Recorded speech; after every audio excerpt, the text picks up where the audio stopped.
Hey, what is up, everybody? Welcome back to Mile Higher Podcast, episode 100, coming to you from the Mile Higher studio. Yes. Finally, we are in. And for our first episode in the studio, we have none other than one of our favorite guests, Sarah Turney, who some of you probably know from a previous podcast we have done, or maybe you've seen my video with her on YouTube. But she is the sister of Alyssa Turney, and she has recently started her own podcast, and she was last on our show. And so she's here to tell us a little bit about that whole experience and a little bit about Voices for Justice. Yeah, of course. Thanks for having me back. I am now a podcaster, I guess. Yeah. It's been a really cool experience. But yeah, essentially for anyone who doesn't know, my sister went missing in 2001. Mm-hmm. She was 17. I was 12. Nothing really came of it for many, many years. Mm-hmm. And then the police started investigating and really narrowed the focus on our father. And we went through a lot of trials and tribulations. And, you know, at one point they said that they were going to prosecute. And that's not really the case anymore. So I requested all the documents and got like 3,000 pages of police reports. Insane. Yeah. I never realized how much there was that I didn't know. So I was compelled to start this podcast in hopes of kind of pushing the case along. Mm-hmm. So yeah, it's been a crazy ride. There's a ton that I didn't know personally. Like, I'm sure it's just been like overwhelming for you because it's your own family. Like, it's a really unique podcast because it's, you know, told from your perspective too. So it's very, very interesting. If you're interested in Alyssa Turney's case, you will be really fascinated because it, you know, goes into a bunch of different, I guess you could say crevices almost. Like, it's just so many different weird offshoots 3,000 of the documents. story. I mean, yeah. I'm sure you've been doing tons and tons of just reading and sifting through and pulling bits and pieces and trying to put it all together. Yeah. Well, so when I got the documents, like I said, I'd never seen them before. Right. And it's kind of like an anthology of my family's history, right? So I was super compelled. And I think I read about all 3,000 pages in like 5 weeks or something insane. Wow. I would read for like 8 hours a day when I could. Yeah. It was crazy. But yeah, so I'm incorporating that as well as home videos. Mm-hmm. So like you'll hear home videos from like the 70s. Yeah, it's really interesting to hear it too. Yeah, I mean, I'm just trying to lay it all out there and say this is what happened and here's audio to back it up and police reports to back it up and what do you guys think? Yeah, and you have a ton of interviews too. Like people who haven't spoken before are finally coming out and telling their stories, and it's just, I mean, once you hear what they have to say, it really paints a full picture for this whole family, and it's really just mind-blowing how deep it all goes. Yeah. I mean, I was 12 when it happened. So I'm finally reaching out to my aunts and my cousins who were adults when this happened. And, you know, these are people I haven't spoken to in 20 years in some cases. Yeah. So it's crazy. I mean, it's insane to say the least. Yeah, I bet it is. I'm sure it's super surreal working on your own case. That's just, wow. Yeah. So definitely check out Sarah's podcast. We will link Voices for Justice below. But today, Sarah's actually going to be joining us talking about a different case that is kind of been just blowing up in the media lately. It's evolving as we speak. Like, it's still ongoing investigation. So we don't have all of the answers by any means whatsoever. But we do have enough information that you can start kind of putting the pieces together about what happened to these missing children. So the missing children that we're actually talking about in today's case is actually JJ Vallow and Tylee Ryan. JJ is 7 years old and Tylee is 17 years old, and both of them have been missing since September of last year. And as we dive into this, there's so many twists and turns to this. It's very confusing, but their parents or, you know, people that were responsible for them are now kind of starting to be under the microscope a little bit. And we'll dive into their whole crazy world that they have going on in a little bit. But tons of you asked us to look into this, and we tried our best to, you know, paint a picture like we said, but there's just still so many missing parts. And I can tell this is going to be one of those cases that as more information comes out, it's going to even grow in public interest and stuff because it's just so out there. I mean, I could see them making like a future Netflix documentary on this one. This one is just wild so far. And, we barely have any information. They're still trying to just put it together. So, eventually there will be more information out. It's very possible that this podcast will be kind of like out of date in a couple weeks because I'm sure so much more information is going to come out in the coming weeks for sure. It's possible by the time we post it, there could even be a new update. Right. So eventually I'll probably do a video on this once everything's kind of out, but we're just going to tell you kind of what we know for today. And Sarah's going to, just help kind of try to piece this together because it's very odd. It's really bizarre, honestly. Yes. It's so crazy. It really is. I couldn't believe it. Yeah. But before we dive into this case, I wanted to, first of all, thank you guys for being so patient with us in the past couple weeks that we haven't been posting, because we've been trying to get this studio finished up and it took a lot more work than I expected. Hopefully you're enjoying if you're watching this, we have a new camera system. So there's some new views to enjoy while you watch the show. But yeah, we're in our studio now. We've got our sign back. It feels really good, I must say. It's honestly, I'm a little like nervous for this episode. I'm not going to lie, because we're so used to be just sitting in our basement on a card table in front of a green screen, that now that we're back in this like studio environment, it's a little nerve-wracking. Yeah, we've got like 4 cameras in here. It's crazy. It's a little wild. Yeah, but hopefully you guys appreciate the quality upgrade here. Yeah, we really tried to upgrade the show quite a bit, because we are going to have more guests on the show this year. Yes, definitely. Is the plan. But also what we've been working on as well, if you didn't know, is we were down in Mississippi working on the Christian Andriacchio case, where we actually put together a YouTube vlogumentary that's 2 parts, where we dove into that case with the family and got really involved. And it was a very unique experience, I must say. It was honestly a life-changing experience. I think being with people firsthand and experiencing, I guess, true crime in real life, right with the family and some of their most stressful moments was just, I don't know, it really changed my outlook on all of this stuff and made it really real. I mean, I have been so involved in this story, and to the point where I'm having dreams about Christian like almost every night. And I just care about this case so much, and I care about this family and respect them just so much. And what we've been able to do for them has been really cool. We're almost to 100,000 signatures on our White House petition, which is huge. That is a huge challenge because people from out of the country can't sign it, and you have to get people to confirm your signature via email. So that's been kind of challenging. So we are still asking for signatures. We're almost there. We have until February 18th, but I think we're at we have 17,000 or something to go, or maybe 14. Yeah, it's less than that now. We're getting closer to the goal there. But if you haven't seen it and you haven't signed the petition, that will all be linked below as well. Josh and I worked really hard on it, and it is our first Mile Higher Productions. So there will be more to come in the future, but yeah, definitely check it out if you haven't. It's 2.5 hours. You could, have a whole date night planned around it, really. Yeah, it was a lot of fun to work on, in the sense that it really gave us this newfound energy and passion for doing this, and talking about these cases on the podcast in detail, and you doing your videos on YouTube. Sometimes it's easy to become detached to the real people behind these stories, these aren't just stories being told by, that are passed down from generation. These are real people, real lives that have been affected, usually in a very negative way. And being able to completely immerse ourselves into that world and really feel I almost feel like an extension of the Andriacchio family, in a sense that I really feel, their pain and what they've been through, and to be able to feel like we can somehow make a positive impact on, their lives, and just this case as a whole has been really, truly rewarding and worth all of the time and that we've spent on it. Yeah, it was a lot of time. But it was an interesting learning experience for sure. Learning how to edit something that big was a huge challenge for sure.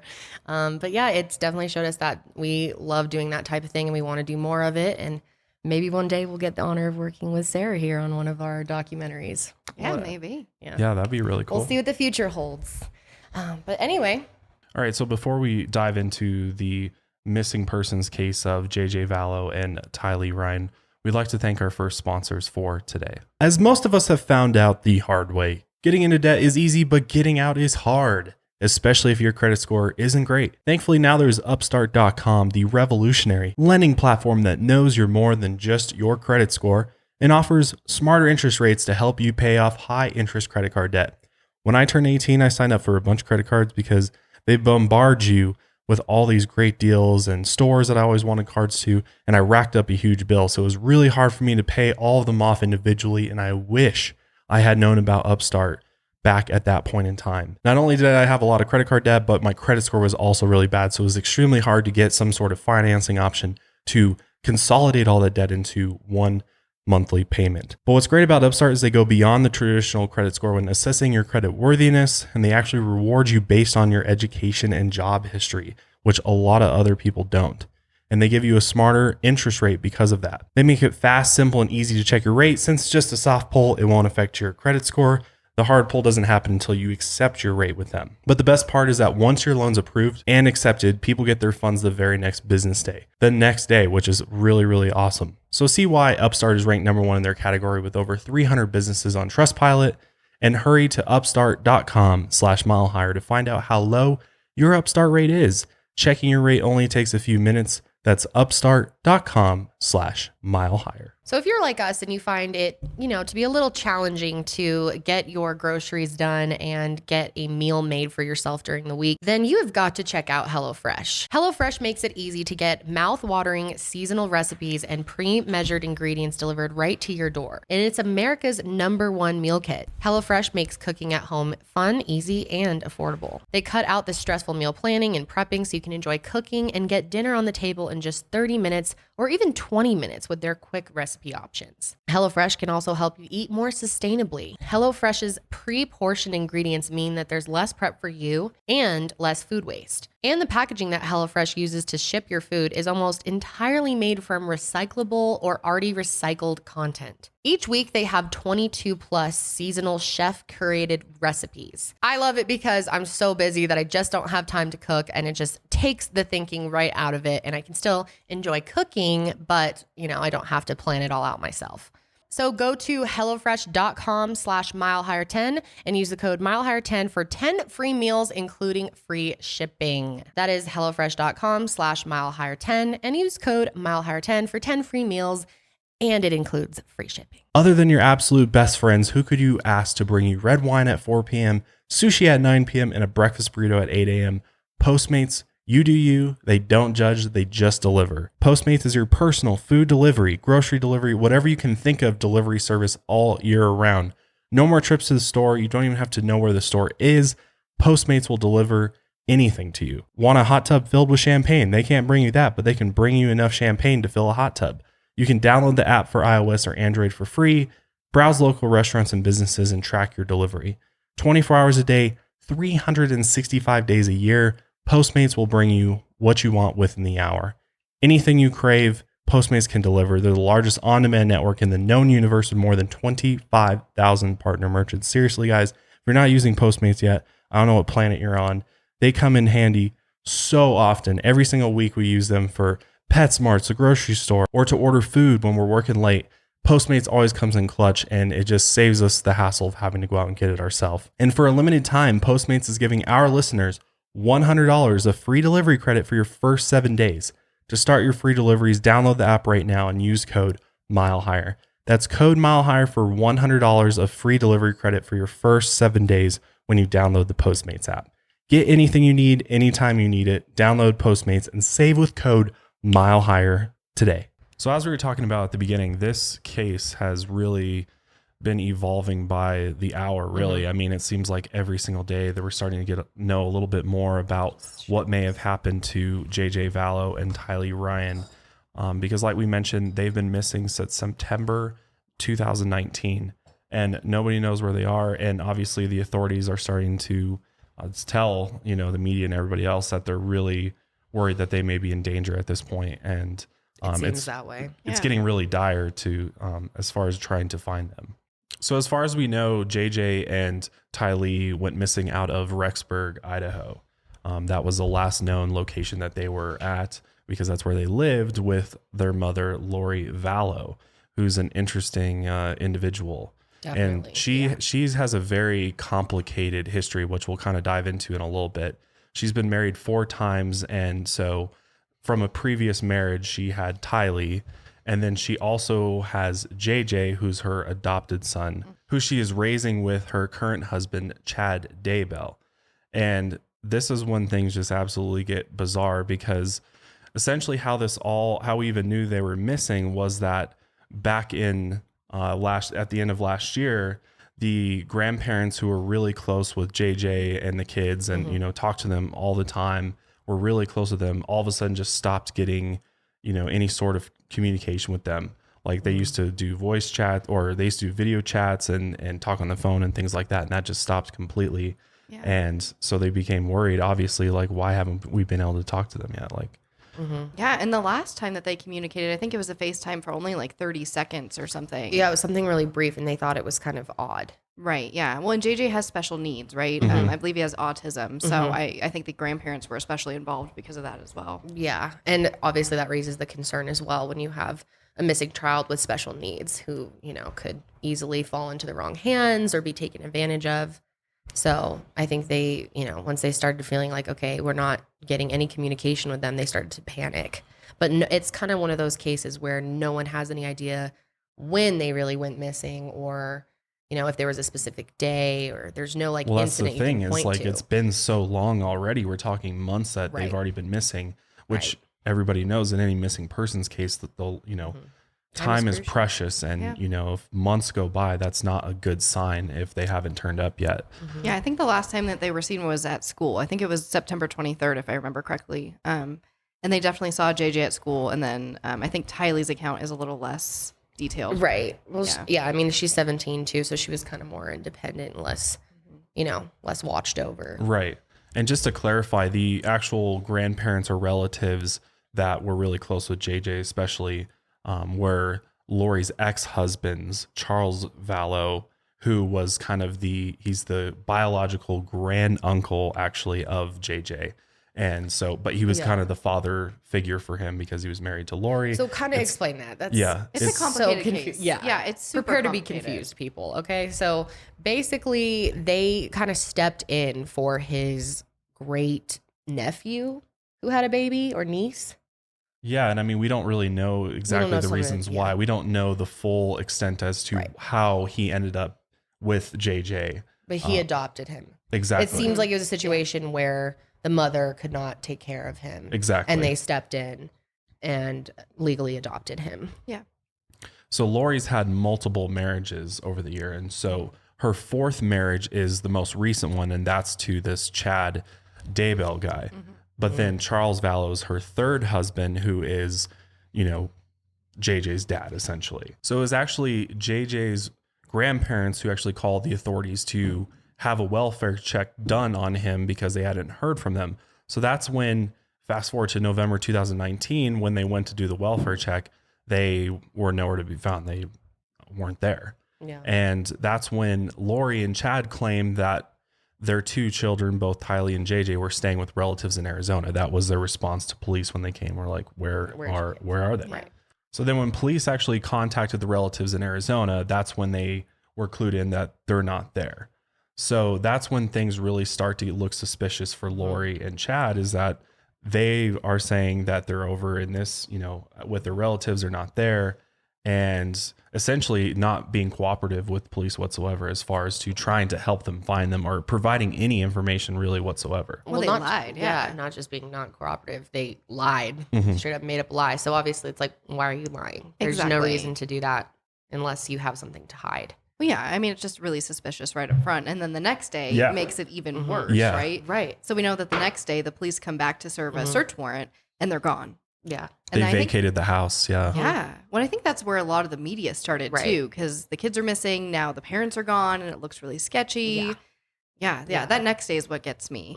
They definitely didn't, if they did this, didn't think it out at all. I'm not really sure what your thought process would be when telling the police that they're with, a specific family member in Arizona. Don't you know that they're going to go and find, maybe I guess they thought, oh, that'll give us a little time to get our shit together and leave. At least a day. Well, and I think that their mentality speaks a lot to this case, because they to me, I feel like they have a very untouchable mentality, which we can get into because it's a crazy deep history. But yeah, I think that's a lot behind it. They feel totally untouchable. And so they just leave and don't have a plan. I don't know. Yeah, it sure seems like they're just kind of like flying by the seat of their pants a little bit, because it just makes no sense as to why you wouldn't think that the authorities are going to pursue this even further. Like, don't they know that this is creating suspicion with the police, and that now the FBI is involved? They were involved in the raid, and I think they went into their house and they pulled out a ton of their electronics and phones and computers and stuff. And with anything like that, you're always going to probably get something off of that. So that's the thing with this case, is that is because it's in progress, there's still so much yet to be known as to why they may have disappeared, where they may have gone to, or what may have happened to them. Yeah, the possibilities are endless. And it's like there's not enough information right now to even form a theory. Like, it's just all weirdness, or just a bunch of weirdness. And you'll see once we start getting into the rest of this. So I think it's really interesting that after they left, they didn't just like stop talking to police. They actually hired an attorney who was speaking for them. Right. Which is just a different type of move. Like, it really made me think. Yes. I mean, well, in most missing person situations, normally the family is the one that is just outpouring information and trying to help in any way they can. And of course, and they're going to the police and offering up stuff. So it's like, when you hire an attorney, who does that in a missing persons investigation, unless there's something that you're worried about? Especially as the parent. You know, that does not look good for you. I mean, their behavior's been really obvious about where they're at. Like, I mean, you pretty much almost assume they're guilty just by the way that they're acting. Like, they've done nothing to try to cover it up if they've done something. Well, the fact that they're not providing any, it's like not thought out at all. No, they're not giving any good information as to why they've been missing since September, and we're now just starting to find out about this, and they didn't know that, or they're literally not cooperating with police whatsoever. And the weirdest thing is, Lori doesn't even seem concerned at all. Like, your child's missing. Right. Well, and guess where they went? Like, after the FBI comes and raids their home, they leave and they go to Hawaii, of all places. Looks so Lori guilty. and Chad take off to Hawaii, and as far as we know, the children never made it to Hawaii or are in Hawaii. No.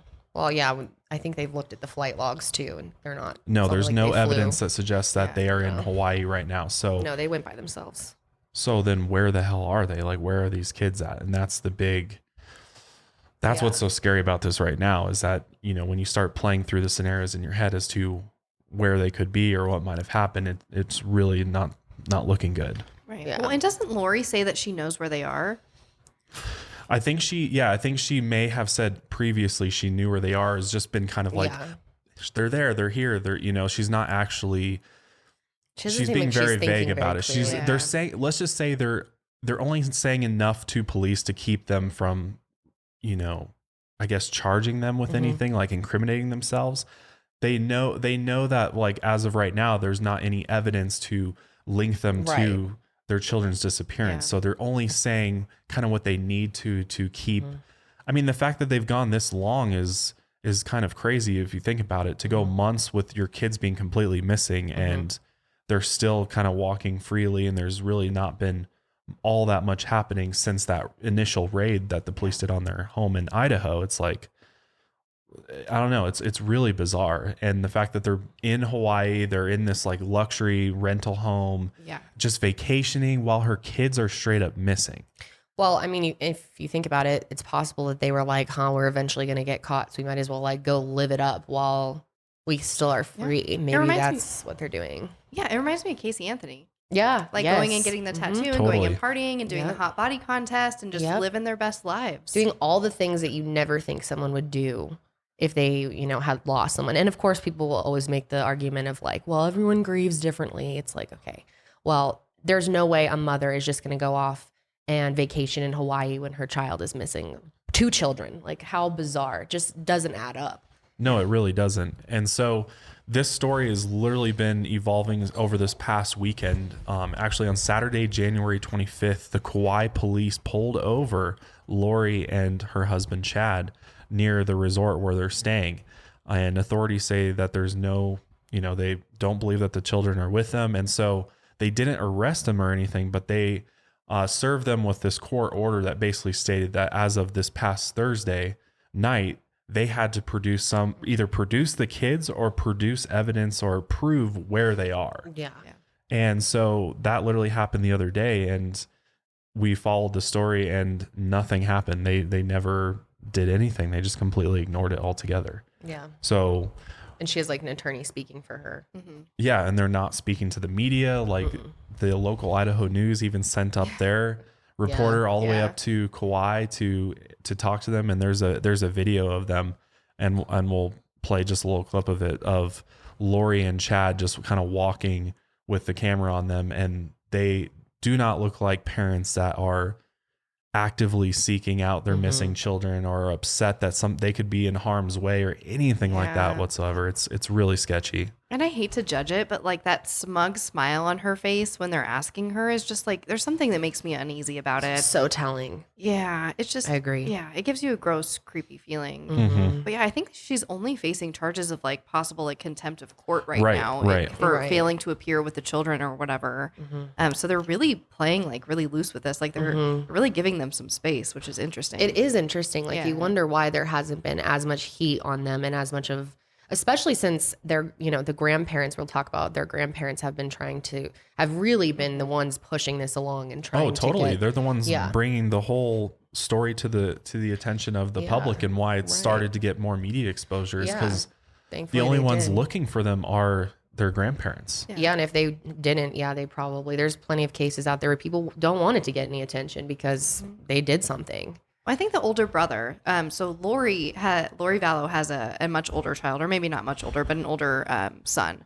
And he went on YouTube and made a video like pleading for his mom to tell where his siblings were at. It was really sad. But I think the grandparents and the brother are really trying to band together. Yeah. I mean, they all clearly are on the same page about what they think happened. Yeah. I mean, if all the other family members are starting to sort of point their finger at Lori and insinuate that she is not saying what she, what she really knows. I mean, clearly it seems like they believe she knows where they are or what may have happened to them, and she's just not divulging any of that information. Yeah. Well, and I think it's not just because of what the weird circumstances are now, right? They have this weird, crazy history that we have to go into. Right. Yes. Right. You will definitely think more of all of this once we get into just the bizarreness behind these people. Yeah.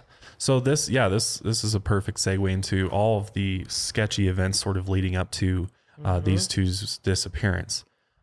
So this is going back even before when they went missing in September 2019. But like we mentioned earlier, Lori Vallow's former husband, Charles Vallow, who was the adopted father and biological granduncle of JJ, actually filed for divorce from Lori in February 2019. So not even that long ago. So yeah, this is very recent, and this new guy, Chad, is very new. We don't know exactly when she got married to him, but it's very recent that this happened, and we'll explain more as to who Chad is and why he's so significant in all of this. Because I don't know about you, but if I was listening to this, I'd be like, "What is these guys' mind state? Like, why? Yeah, like what's up with why these are people? they so bizarre and acting so weird?" Like, we'll explain as best we can. It's intense. Well, and Charles filed this, but a month later he like rescinded it or whatever. So they didn't actually get divorced, is my understanding. Interesting. Well, he was scared. He was like scared, I think, too. He said, quote unquote, he had a genuine fear for his life.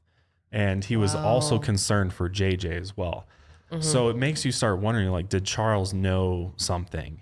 Yeah. And because it's really bizarre. So essentially what happened to Charles is that in July of 2019, he was actually shot and killed by Lori's brother, Alex Cox, in a altercation that they got into. And supposedly Charles came at Alex with a baseball bat, I believe. And Alex ended up shooting and killing Charles. But it's really bizarre that, why? I wonder what the altercation could have been about. One, what were they fighting about? I don't know. I'm starting to think, did like Lori tell her brother to go take care of Charles because Charles knew of maybe a plan or something that may have been unfolding and, was going to go to police, or I don't know. It's really weird.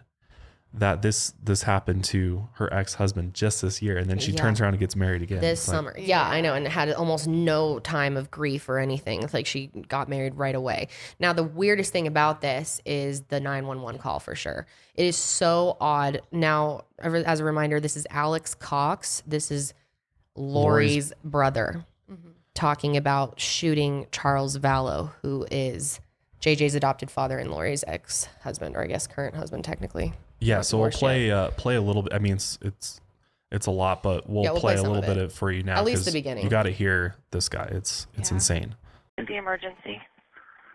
I shot my brother-in-law. Okay, what part of his body is injured? In the chest. Okay, is he awake and responsive or unconscious? Unconscious.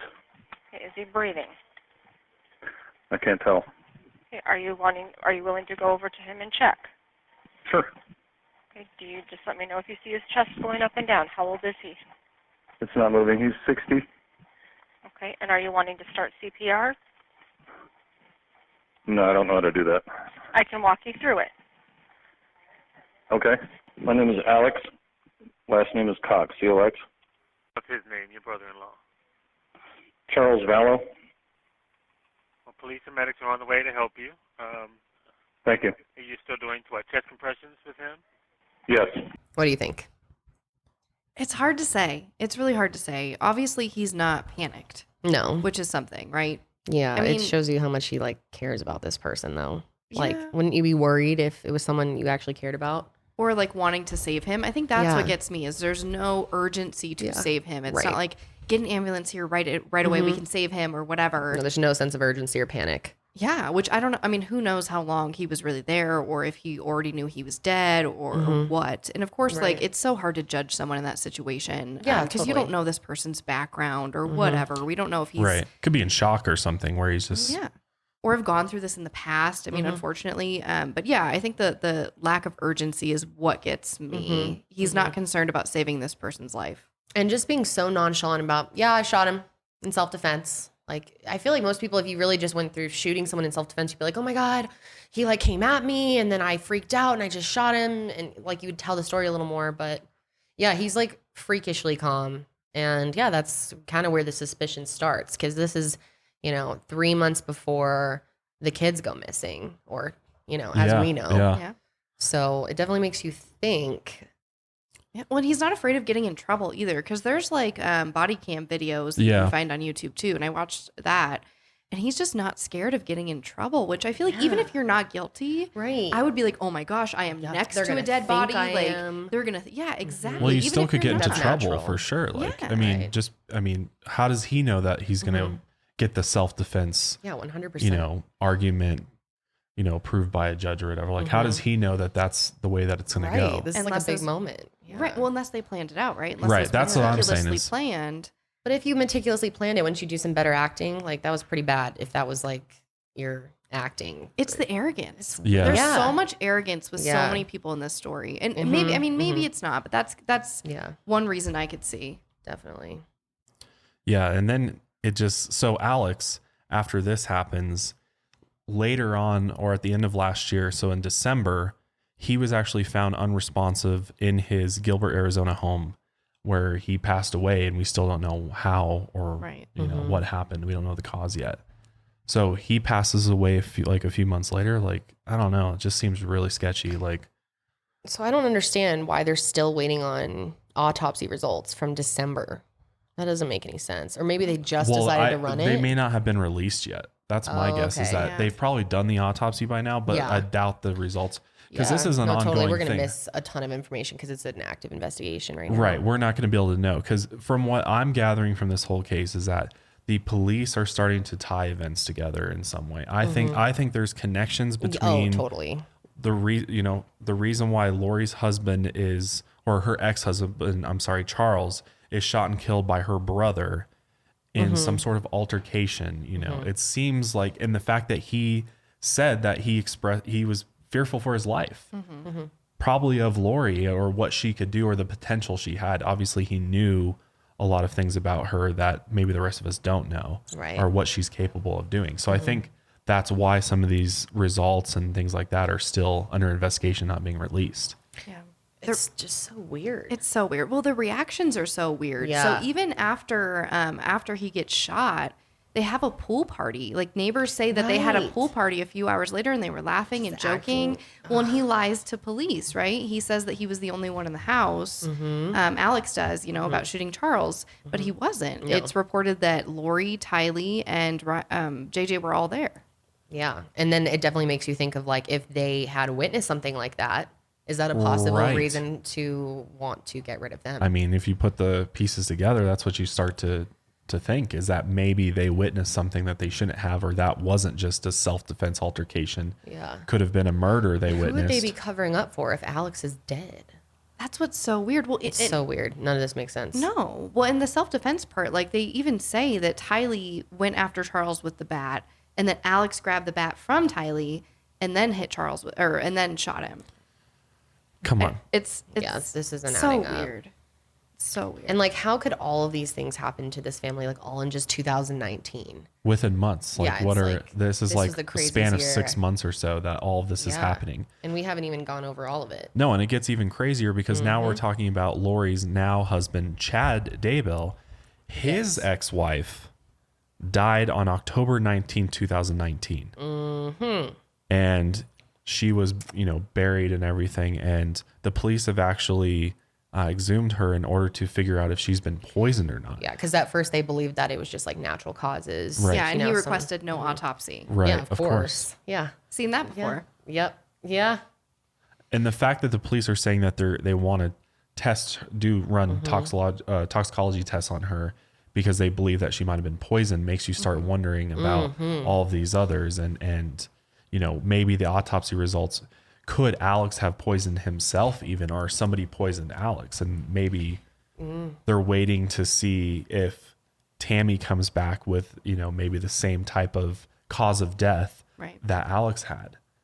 So you're starting to see, I feel like a pattern is starting to be kind of laid out. And as we start to get more information, the police are definitely on the tails of these guys, and they're starting to figure out that there's clearly some more connections happening here. I wonder how long that's going to take to get that information back, or if they'll release it right away on whether or not they were poisoned. Because if it's open, if we find out that those two are both poisoned and then the other guy was shot over the summer and the kids are gone, pretty sure we know who's responsible for all of this. Well, and Tammy was healthy. They said that she was perfectly healthy, and then she went to bed with a coughing fit and never woke up. Died in her sleep, It does happen where people just pass away for some either random reason or, an aneurysm or something like that. But a healthy person, that's not old by any means. And no. They're two very unfortunate families. Totally. A lot of coincidences. Sounds like your family a little bit. Yeah, that's why I was drawn to this case too. Yeah, it's so complicated. Totally understand Sarah that. actually picked this case. Do you want to know? Yeah. Do you want to know? Do you want to tell us why you wanted to talk about this case specifically? Yeah, I picked it because it was, first and foremost, open and active, and, hopefully we can help spread awareness for the kids. Right. But yeah, once I saw how complicated it was with all the family background, I was really drawn to it. Yeah. And I was like, this is the first case I've ever researched and presented on that wasn't Alyssa's, right? So it's super weird to me. Yeah. But of course, I was saying karma would have it that I choose a super complicated, very confusing case, because even I get confused, and it's super in depth. But yeah, I think it's a case that's very solvable, and it's very fresh and new. So I was just really hoping we could spread awareness. Yeah. I think it's hard to say, if we think that they could even be out there, there is the possibility that they're being held somewhere though, or they know something and they're keeping them away. Right. So that information doesn't come out or a truth doesn't come out, and they're kind of hiding the kids. Right. Well, I think we should explain the biggest piece to this case because sorry if this is confusing to listen to. It's confusing to pull the information together too. It's just a confusing it really case. is. And it's wild. So to understand, where the families were and where Lori is and how did she come to meet Chad. So after her ex Charles died, Lori moved to Idaho, Rexburg, Idaho, from Arizona. She was living in Arizona. That's where Alex died. That's where Charles died, but because she had a house in Chandler, Arizona, I believe. So she moves to Rexburg, Idaho, and that's where she actually meets Chad, and conveniently within a very short amount of time marries this guy, which makes you wonder, like, did she know him prior? Obviously they had some sort of communication. And then when you start looking into that and you figure out what their connection is, that's where this story just gets truly bizarre. So the way that the media has actually been kind of reporting on this story is that Lori and Chad are a part of a cult. And we don't know for sure if it's a cult or not, but when you start looking into their belief system and things like that, and the fact that clearly Chad is some type of authority figure in this religious group. So the way that I understand it is that they are Mormons, and they are like extreme radical Mormons, I would say, with radical beliefs. And Chad is this writer who writes these sort of fantasy novels interwoven with Mormon scripture and Mormon stories. Like our dude. Our dude? I'm like, what dude? Sounds like L. Ron Hubbard. Right. Yeah. The hub. Yeah. You got it. Yeah. He does sound like L. Ron Hubbard. So when I started diving into Chad and what Chad's done, he's been writing all these novels for years. He's been doing this. And all these novels center around essentially the end times when it comes to what religious people believe. Like, as you guys know, I grew up Christian, and one of the book series that I actually read was called the Left Behind series, and it has to do with the return of Christ.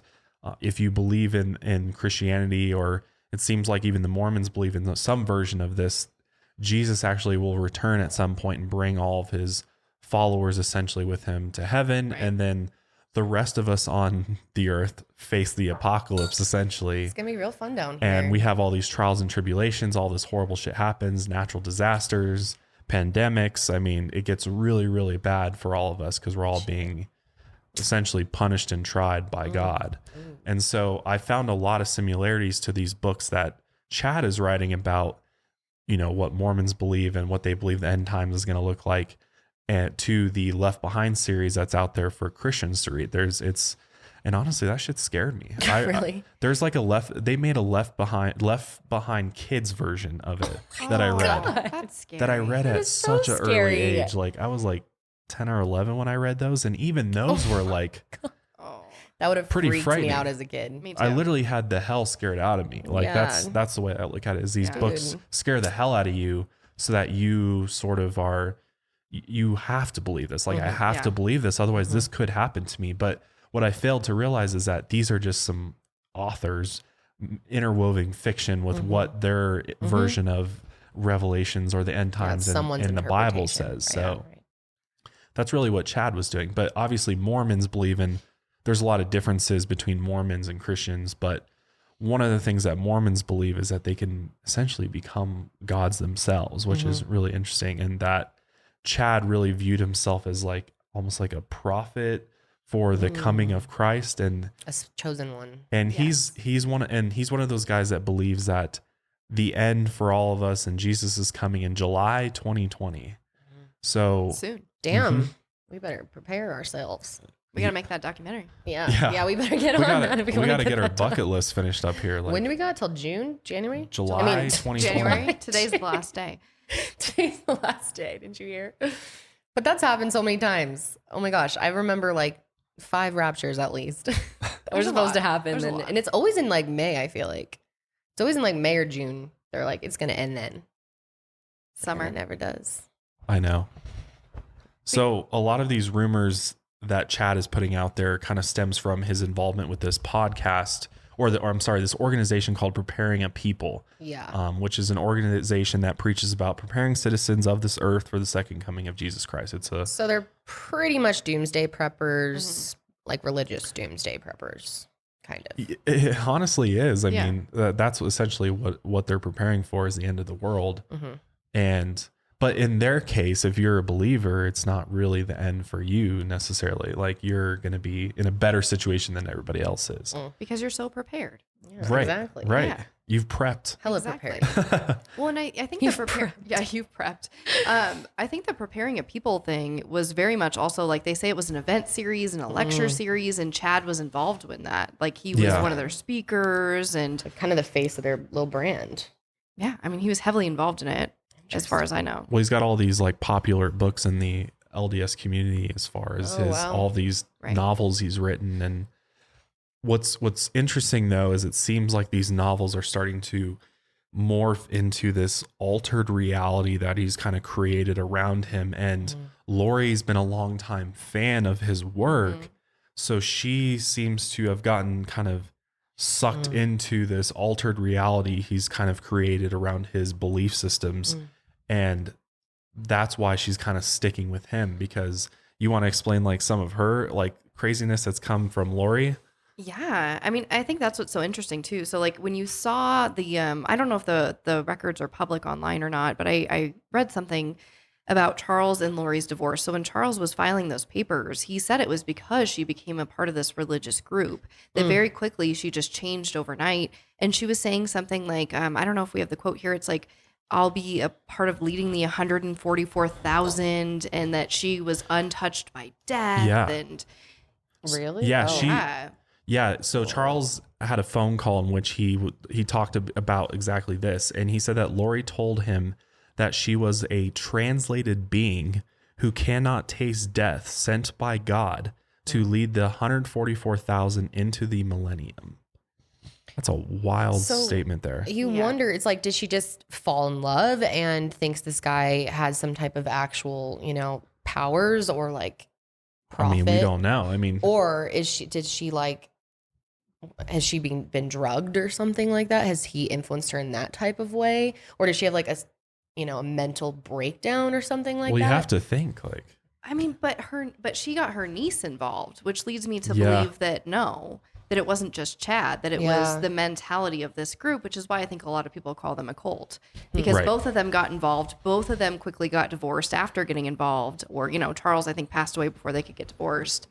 But yeah, they quickly turned once getting in this religious group. Right. Which is what cults do. Right. Exactly. And I mean, off from everyone else in your life. And they completely morph the way you think and completely brainwash you to the point where you completely forget what your actual reality is, and you all of a sudden believe in this complete false reality that has been created for you. And I can kind of understand that thinking a little bit, and it makes me think that this has been a longer process than just like the past year or whatever. I feel like, I guess it's possible that she started getting into his readings and the preparing a people group, and it makes you really wonder about this group, even though they're saying, oh no, we're not a cult. We're just this, group of people that believe the end times are upon us. But it does make you wonder like what's actually going on there, because to flip somebody in that short amount of time, if that's in fact, if it's only been that short that she's known Chad and all of a sudden has completely changed as a person, like JJ's grandparents, Larry, I believe his name is, he was saying that she's a completely different person than who she was not all that long ago. I almost wonder if she's faced some sort of like abuse or something because from him, because it's like you guys were saying, he's so controlled, or she's so controlled by him. It's like, did he do something to her or like threaten her in some way and, forced her to join this? And she's like kind of in this alternate reality of like, am I doing the right thing? But my kids, I mean, who knows? Yeah. I mean, most of those types of people that end up running cults or like becoming leaders in cults or bringing other people in are normally have abusive tendencies like that. And that's kind of what I'm thinking too. Like she could even be being drugged for all we knew. I mean, I was wondering if there's even sex trafficking going on. Yeah. Oh, so scary. Or some sort, Yeah. Well, what's funny that you bring that up is, we can introduce her. Julie Rowe actually said that so Julie Rowe is very, I don't know what she calls herself, but she's very spiritual and she reads energy and she likes to say she's definitely believes she's a spiritual being. Like she believes she's some type of deity, God type of thing. Yeah. But she doesn't portray that to the public. She likes to just say, I'm a teacher, spiritual leader or something like that. But she definitely, her beliefs are way more out there than that. But well, she believed that Lori had been abused, maybe not by Chad, probably not by Chad, because I believe that Julie defends Chad. But she had said that she thought Lori was abused in the past. So when you said that, that sparked that for me. So maybe it is a long history of abuse. Well, who knows? Yeah. Like, maybe it's just Chad and Lori and it's not this religious group. Maybe they just took it way too far. Yeah, that's true. That is true. We don't know if it's like the whole group is that out there. Well, you got to wonder about Chad's mind state. The fact that he's able to write all these books about all these really dark things and just really bizarre out there things, and nothing against Mormon beliefs by any means, but some of it is kind of out there because they're talking about becoming gods themselves and being this translated being and leading the 144,000 into the millennium and all of this. Is that something that Mormons believe, though, the 144,000? No, I don't know about that, but just I believe the Mormons, once you get to a certain point, you actually become a god yourself. I think I even read that Lori thinks she's some type of like reincarnated version of Joseph Smith, the guy that actually started the Mormon religion. Like, her beliefs have gotten just wild, like something. And that's why I thought it was interesting you brought up drugs, because I'm like, it almost seems like maybe Chad and her are like in this like drug induced world where they're just kind of, I don't know, where they're completely lost their minds in the sense that they really believe this stuff. Yeah, it's really interesting to think about because so many cults have drugs involved. You look at some of the most famous cults, Jim Jones, Charles Manson. There was hella drugs involved in both of those. Right. And I think, it could change your behavior a lot. It could explain why their behavior is so off the wall and why she's changed so much. Especially if she has so been quickly. Introduced to drugs. Yeah. I don't know about you guys, but Kendall and I love to watch true crime documentaries on Netflix. And oftentimes after we're done watching these documentaries, we're often left wanting more or wanting to do something that involves more of an investigative approach to things. And what's really cool is that Hunt a Killer allows you to do that right at home. What's great about Hunt a Killer is that they bring people together by challenging them to decode ciphers, examine clues, and solve puzzles. It's like an escape room delivered right to your door. Endless hours of entertainment. If your partner thinks they're too cool for Valentine's Day, Hunt a Killer is the perfect gift. It's a lot of fun to get together with friends and try to look through all the documents and different clues and evidence that they send you in your box to try and solve the case that they give you. Trust me, you'll love it. Hunt a Killer has 2,000 5-star reviews on Trustpilot, and Fast Company named them as one of the most innovative entertainment companies of 2019. Plus, part of the proceeds for every box goes to the Cold Case Foundation to help fund cold case investigations. That's probably my favorite part about Hunt a Killer, is the fact that they are actually making a difference in real victims' lives by donating proceeds to the Cold Case Foundation, because there's so many cold cases out there that need to be solved that just don't get the attention they need. So if you're interested in checking out Hunt a Killer right now, our listeners can go to huntakiller.com/milehigher and use promo code milehigher at checkout for 20% off your first box. Head to huntakiller.com/milehigher for 20% off and to show support for our podcast.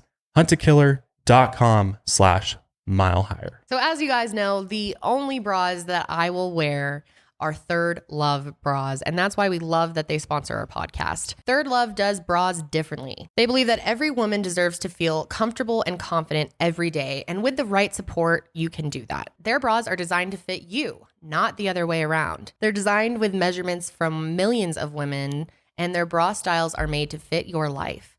They have over 80 bra sizes, but they know that only one matters to you, and that is yours. Third Love makes bras that they believe in. Every bra is backed by their perfect fit promise. You get 60 days to wash it, wear it, put it to the test. And if you don't love it, you just return it, which is always free.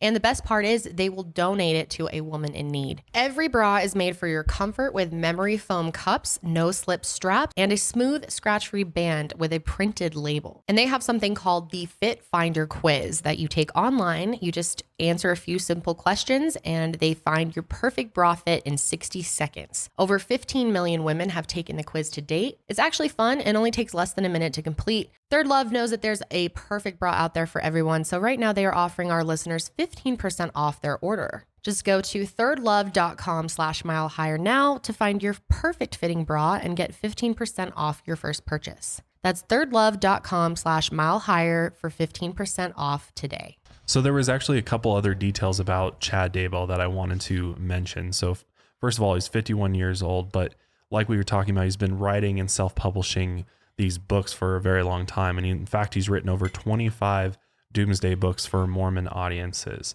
And so with this, he's kind of, been working through this, preparing a people's organization where he and Lori appeared on their podcast, and they discussed how he has had these 2 near-death experiences, and so has Julie too. And they believe that through these near-death experiences, they've gotten this visionary gift, like this ability to foresee the future. And according to Julie, she said that this visionary gift that he had led him to see the death of his first wife, Tammy. Yeah. Well, and they both had visions. That's what creeps me out, is that they say that they both independently had visions and then came together to talk about it.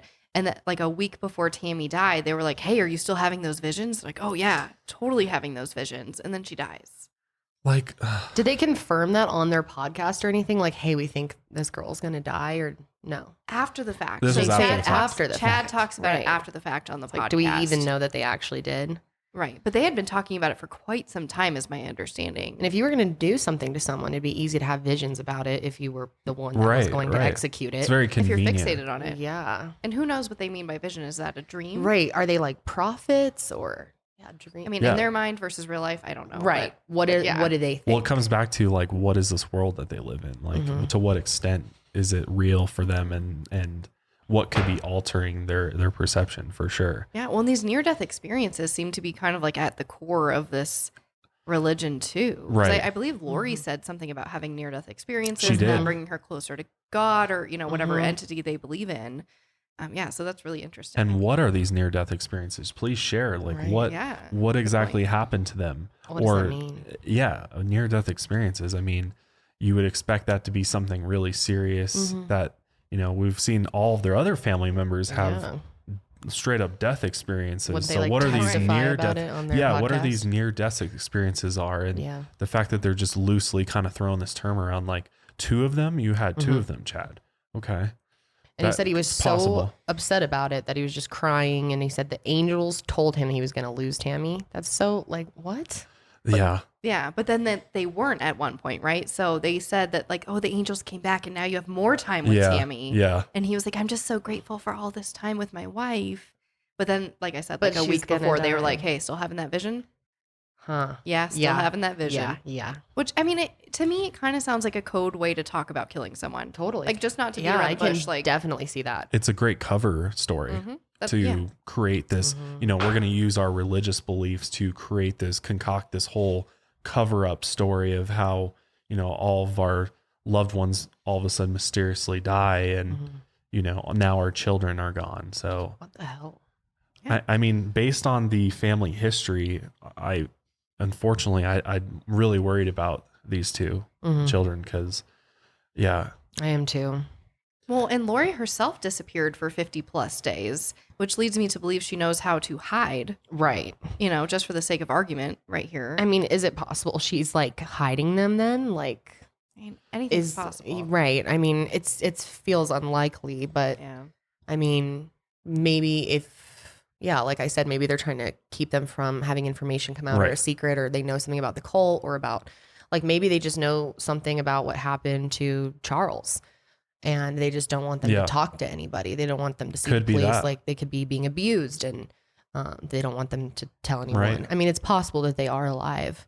I think the biggest question though is how much do they really believe in this doomsday religion cult? Like, how serious are they about it? Like, is this? I think they're pretty serious. How are they just really, really smart and they're using this to cover up a bunch of things that they're doing, or are they that loony that they really believe this and they did something weird with the kids for whatever religious reason they have? Maybe they put them somewhere till July 2020 to keep them safe, or that's possible. I mean, July 2020, it's not that far away. So you could, maybe keep them. Maybe that's why, if they truly believe that, maybe they just aren't concerned about what could happen to them or the police or how sketchy they look. Because in their minds, everything's going to end in July anyway. So like, who cares? So the flip side is like, well, why would they, if you're considering why they would want to murder them, what would be the motive for that? Right. What is it? It's the end of the world's coming and they're not on this level that we are, so that they're going to be in trouble or dead anyway. So we'll just take care of it right now, or is it something else? I mean, there's a lot of, I guess, I mean, you can speculate about this all day, but you would think though, if they're like worried about that their kids dying, then why wouldn't you just why would you kill them in front of God? Isn't God gonna be like, what are you doing to your kids? You should have just left them alone and let me take care of it. Like, I know what I'm doing better than you guys. But if you think sacrifice? If you think you are a God, right, then maybe it's not a sin or penalty or whatever they want to call it. You know what I mean? Like, I am a God. I'm going to choose to end their lives, and this is merciful because the world's going to end. Right. Why see the chaos and the fire? And, I'm doing a good thing. Yeah. Right. In their heads, it could be a positive thing that that they've done, but then they also know, they have to know that, because that's the thing, is they're walking this line of like, we're living in Hawaii, living this dream life and just enjoying ourselves. It looks really sketchy. It just looks really sketchy that they took off when they knew police would be coming. I don't think they really care because they think the world's going to end though. So they're just like, living out their days in Hawaii till July 2020 when it all ends. Right. Yep. Yeah. That's what it kind of seems like. That, or they think they're above it, right? Yeah. Like we don't have to believe in the police. Yeah. If she thinks that she is untouched by death, who touches everyone, sorry to say it. Like, who's to say that she even cares about the police? And I think that goes both ways for them, possibly being murdered or them being in some like doomsday shelter. You know, we know that Tylee was taking care of JJ a lot of the time. That's why she moved from her father to be with them all. Right. You know, she decided to make that move with them. So why wouldn't you put them in a shelter and let Tylee take care of him? I mean, I think it's totally possible that they're being held somewhere. And if there is drugs involved, they could be drugging them too, you know, to keep her there. I mean, and they just don't want to get in trouble. I mean, there's could be so many different scenarios. I wouldn't jump right to, you know, they murdered them, but I mean, it's possible. It could have been a sacrifice type of thing. These cults are so weird. Yeah, and I think that's what you have to understand, is what they actually believe is really out there. Yeah. There's no basis in fact or reality behind it. It's purely a belief that they have. And honestly, this fantasy world that Chad has created through his books and, you know, what's going to happen to us in July. I mean, I'm sure he's got it all mapped out for what's going to happen. And I'm sure they have a plan, or there's more planning and thought behind this than we even know yet, because there's gonna be way more that comes out. There's gonna be a ton more that comes out, and especially through all the evidence they collected at the house, I'm sure there's stuff there. I'm sure they haven't like been airtight about how they keep their information and everything, where there's not going to be, you know, there's gonna be no traces whatsoever of what happened to them. And plus, I mean, what just happened recently with the, you know, being in contempt of this court order that they were given. I mean, that's going to be dealt with, and there's going to be some sort of accountability for not producing the kids. Like they're not, the heat's about to turn up for these people. Like it's going to get, you know, really bad for them really quickly. They know. That's why they're all lawyered up. Well, and I wanted to mention briefly too, just like how far of a reach this has had on the entire family. Like, Sarah, you had alluded to Lori's niece, and her ex-husband actually came out and said some interesting things after he left her, because her belief system changed really radically and started following exactly what Lori was believing and went down that road with her. And he said that she abruptly asked for a divorce, and his name is Brandon Boudreaux, I think. And he said that the split was attributed to the fact that his wife had started spending more time with Lori and other members of the radical religious group to which Lori belonged. And he quote unquote said, "I thought I had a happy marriage, so it was pretty overwhelming," when she just asked for a divorce one day. So it's very weird how this is all going down. And this was all in towards the end of last year. I would not be shocked if they're hooking people with drugs, especially if they're like, we want you to have like an experience or like a spiritual experience, you know, become like a visionary like we are. You know, it could be like part of the way you like convince people that something magic is happening because you're like on drugs, you're like under the influence. Like, totally. You know, you can believe anything maybe. Absolutely. Well, this thought just popped in my head based upon this event that happened to Brandon. So on October 2nd, he was driving home from the gym when someone shot at him. The bullet shattered the window of his car, missing his head by a few inches. And what he believes was definitely not just a coincidence. The car he had seen driving who had been shooting at him was registered to Lori. Mm-hmm. So what I'm starting to put together is that clearly in this religious group that Chad seems to be the head of, the women that are involved with him cannot have husbands, cannot have any, because you got to remember that Mormons believe in polygamy. Okay. Sure. So some do, but maybe there's that involvement with Chad, and for why now Lori's niece is like completely left her life behind, is now kind of following in Lori's footsteps and stuff. Like you become like sister wives. Yeah. Well, did she remarry at all? Do we know? I can't remember. Did the niece? Yeah. I don't believe so. I didn't see anything that she got remarried. Did you see something that? I'm not sure, to be totally honest with you. I just thought it's an interesting aspect because they all keep getting remarried so quickly after these people die or whatever, or they get divorced. Well, and these exes are being and the exes are being attacked. Yeah, that's violently. What's crazy. Because Tammy too. Mm-hmm. Tammy had the incident with the gun, or the paintball gun, I should say, a few days or weeks before she died. I think it was 10 days, maybe something like that. Where I guess a guy came and she said it was a paintball gun. He shot it twice, but it misfired. And then someone else in the family came out and said, no, I don't think that was a paintball gun. I think that was a real gun that actually misfired. Yeah, that's what I think too. Yeah. It's almost like they're like putting hits out on these other family members to try to eliminate people that might stop them from following this cult or whatever. So yeah, it's like it's bizarre. Cult. Yeah, it's really wild. It's so intense. I feel so bad for the kids. Like thinking about that is so stressful, especially thinking, that JJ needs special attention. And if he really is being held somewhere, like, is he getting like the proper care, and are they being treated how they should be if they're even alive? I mean, it's really, really scary. I'm sure their grandparents just are reeling right now. Oh my God. Sure. They look torn up, man. Yeah, they do. Well, JJ really needs extra care. It's my understanding that he needs a pill every day, and that prescription hasn't been filled, and that he had a service dog that they returned shortly before the kids disappeared.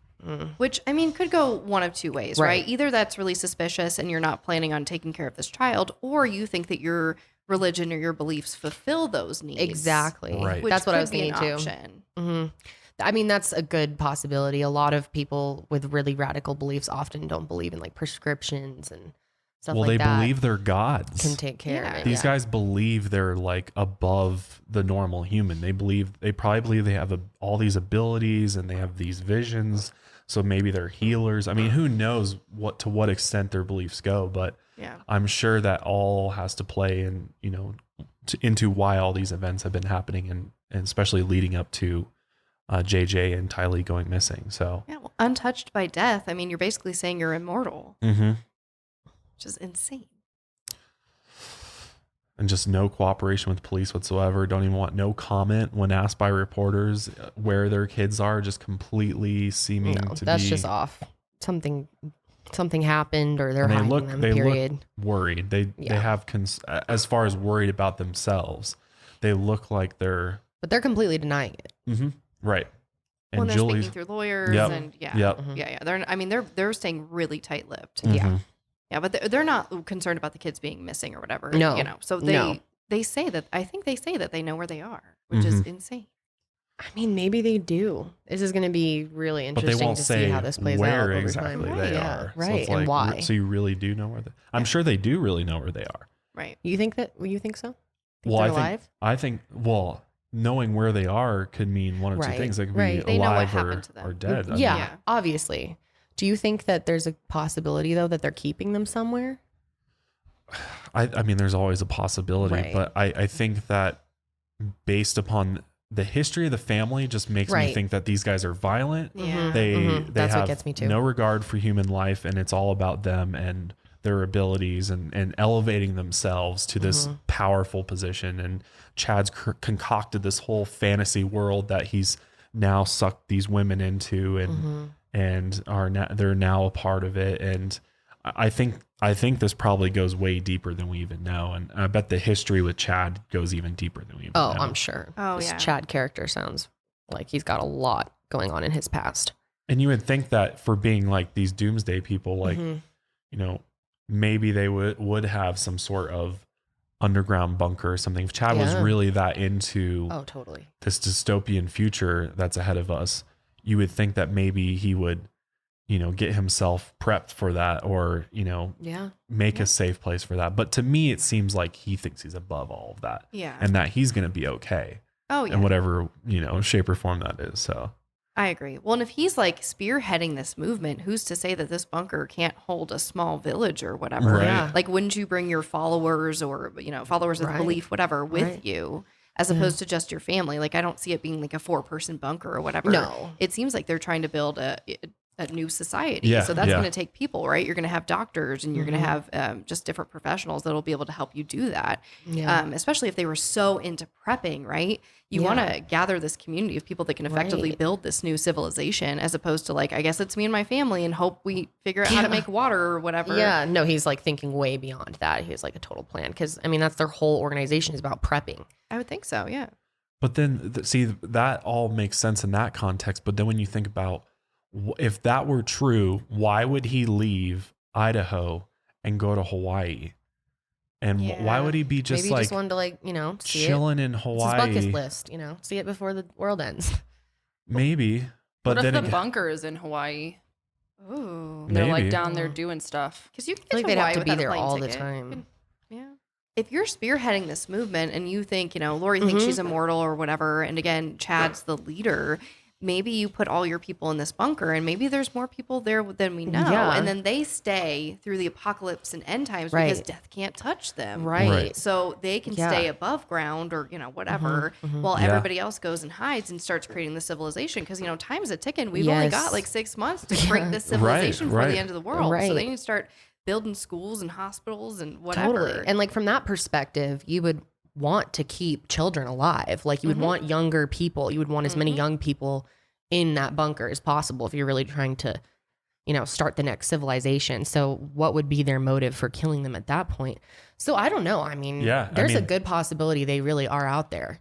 And it would make sense for why they don't want to divulge the location of the 'cause children, they're like, because it's our they're in a bunker. top secret location where no one else is supposed to know. So why didn't they where bring are. the grandparents? They don't care about them perishing? But No. then again, why wouldn't they bring them out? You know, like if you knew, they had to have known that if our kids go missing, that people are going to come looking for them. Yeah. So when why not they just get show this, a picture of them or do a video or something? yeah, with this court order, why not just get everybody off their backs and just like prove that they're alive, and then be like, oh, they're safe, they're in our vacation home. Because there could be more. And what if the police want to talk to the kids? And what if the kids aren't happy and they're like, If they're the ready kids to. Well, now especially because now they could know a lot seems- of shit about what they're Yeah, doing. they could be there again. I mean, probably there against their will. You know, Right. at least the 17-year-old. Yeah. Yeah. That's what's crazy. and they're already investigating these exes' deaths, so they Right. And they've seen stuff. they probably have more. And come on, they have They could more keep them there, evidence yeah. for why they're pursuing this so hard. Yeah. There's Yeah. more connections here that we just don't know about yet. Well, if these kids go into state custody, if they get taken away from their parents, then they can't be a part of the end of the world and all that. They can't Right. be in the bunker. They can't be saved. Yeah. So I think that they cannot be taken away from them at all costs. Right. Because they could go into the system and then. Yeah. I mean, as Right. opposed to maybe other families that are down there that like the whole family goes together. Like I said, maybe because they think that they're untouchable or whatever, that they're staying above and then they sent the kids. And that's why you see that separation versus maybe some of the, I've created this whole fantasy of their bunker and this society down here. But No, it's really interesting. I'm really glad you kind of painted that picture because like when we started this, I really didn't think there was a good possibility. But the more you say that, honestly sounds kind of likely. I mean, it's what they were planning for. And the first Right. thing when I hear about missing kids is like stats, right? You think like, okay, it's been so long. Like, you know, the chances are so low. Right. But it's not like these kids walked not a down the normal street and went situation. missing. Right. It's just different.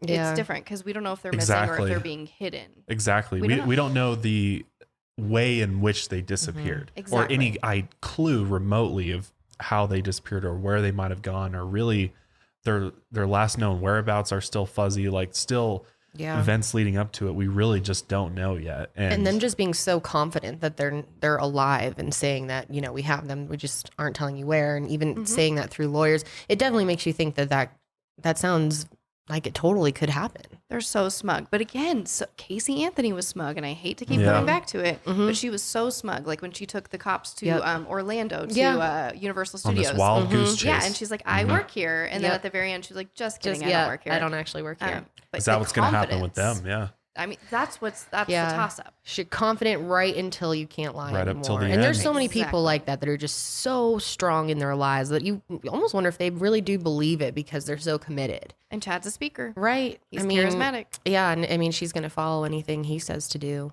But like, why? I mean, I don't know. This one's really, really wild. I'm going to be checking this for updates all the time. And I'm sure by the next podcast, we'll have some updates for you guys. Probably. Maybe. Hopefully. I mean, hopefully we see some type of resolution. Hopefully that looks like finding these kids and, getting them back to at least their grandparents or, just out of the hands of these Looney Tunes, to be honest. I think we're going to see some action because they didn't produce the kids by the deadline. So that court order is now going to be... they're going to be held in contempt of it. And so that's going to present some sort of punishment for them. And obviously the police are probably knee deep in this investigating. They probably have all the forensic teams working on, because come on, they went through, they brought the FBI in. There's a lot of resources being thrown into this investigation, and you got to wonder what they're going to come up with. I mean, they confiscated a lot of electronics. There's got to be something that gives us some clue as to what's going on. They zoomed Tammy's body. Yeah, like, the fact that they did that is huge. Yeah, that is huge. They don't just do that without they don't. Good amount of they have to be evidence. Pretty sure something could have happened to take a body out of the ground like that. Which that's going to once they get the results on that, that's going to say a lot. That's going to shake up this whole thing because and for the other guy too. For Charles, wasn't Charles cremated? Yeah, I believe so. But they can't. They can't actually. But Alex, oh they can, because Alex is still. It's still like in limbo, I think. Okay, it's still right, Alex. Unsolved, Yeah, so they could see cross-reference their results. I don't know. It's going to be interesting. How crazy is that, man? There's going to be so much coming out on this. Watch this become a Netflix, a Oxygen Lifetime situation at some point for sure. This one is just. It's really bizarre. Yeah, you can't make this shit up. It's just crazy. Beyond crazy. Yeah. But yeah, I mean, there's not much else we can really say about this. It's still evolving. It's still an active investigation. Keep up with it. Keep up with the updates coming out. Share updates in the comments for other people tuning in later. Well, and share the story because they're still missing. Yes, we don't know what happened. Yeah, there's still a chance that they're out there and alive, and these grandparents want their grandkids back, and all the other loved ones want them back. But yeah, with all that being said, we'll go ahead and wrap it up here today. Thank you so much for coming out, Sarah. It's always an absolute pleasure to have you. This was your first time covering a case outside of Alyssa's. Yes, it was so insane. Crazy. And it was for your 100th episode. I know. I'm so honored. Yes. So honored. Well, we are happy to have you anytime. I mean, you always bring interesting insights. So hey, thanks. Guys, check out Voices for Justice. It's so good. It's just hours of interviews and tons of stuff that you didn't know, just going into all these different directions. It's absolutely wild. Yeah. I mean, I didn't know. We were talking about that since the last time I saw you. I got all those documents, and the whole story has changed. Yes, the whole story. You're seeing it all differently. I mean, you're definitely. And it's still evolving as we speak, right? Things are still in motion, and this is not closed by any means. No, Do you want to kind of talk about the latest real fast before we end? Of course. So I know last time we talked about this case update, and I was like, I can't wait to share it. Yeah. They told me it would be 2 weeks. Well, that case update is still hanging in the air, and I still can't share it, which is insane to me. But hopefully I can soon, because there is so much happening in the case right now, and detectives are changing, and they're bringing in sergeants and commanders, and hopefully we get some movement in it really, really soon. But yeah, they are listening to the movement. You created Justice for Alyssa. With your video, you said hashtag Justice for Alyssa, and that's literally where it came from. Okay. So you were so revolutionary in that. Don't even play it down. It was amazing, and I love you for that. But people are hearing, it's building, and they coined themselves Alyssa's Army, which I know makes me fall to pieces every day. When I see one piece of merch on a real person in front of me, I keep telling people I'm going to collapse and cry, and it's 1,000% true. I'm just going to be weeping. It'll be really awkward. It'll be great. But yeah, no, there's a lot of movement and a lot going on, and the police are paying attention, and it's working. Yeah, it's getting their attention so much so that they're like, hey, pump the brakes a little bit. Oh, yeah. So without saying too much, there's enough happening with the case that this is moving beyond detectives, and now the higher ups within the police department are starting to be like, oh, okay, we might have something here. Let's They're bringing in let's look at this a little bit deeper here. Yeah. Well, and they're asking for the home videos back, which is so interesting. Such an interesting move. I'm happy that they want to review them again. But again, interesting. So yeah, there's a lot going on, and keep coming for updates because it changes every day almost. Yes, and that's why you're going to want to follow her podcast, because she'll give you the latest at all times. Yeah, and super in-depth detail, like insane, like you never heard. So yeah, I would love it if you listened, and as I talk directly to you. But yeah, no, it's great. And thank you so much for having me on. And yeah, of course. It's a whole different experience as a podcaster. Yeah, I know. It really is. Yeah, it was fun having you as a co-host versus a guest this time. Goodness. Yeah. Really cool. But that is it for episode 100. Lots more content to come. Really excited to be in the studio. Hopefully you guys like it. Hopefully you like the new setup, the new guest setup that we have now. It's pretty cool. To 100 more episodes for you. Yes, to 100 more episodes. 100 more in this very spot. Yes. That's it for us today. We hope you guys enjoyed listening to this podcast, and be sure to share JJ and Tylee's photos. Absolutely. They still are missing people, even though their situation is very unique. We still need awareness around this case 100%. So we will leave information for you to get the latest in the description box. Yes. Or if you have info or tips, we'll leave that information as well. Yes. But yeah, we'll wrap it up there. Thank you again for listening to this episode of the Mile High Podcast. Stay safe and stay woke. We'll see you guys next time.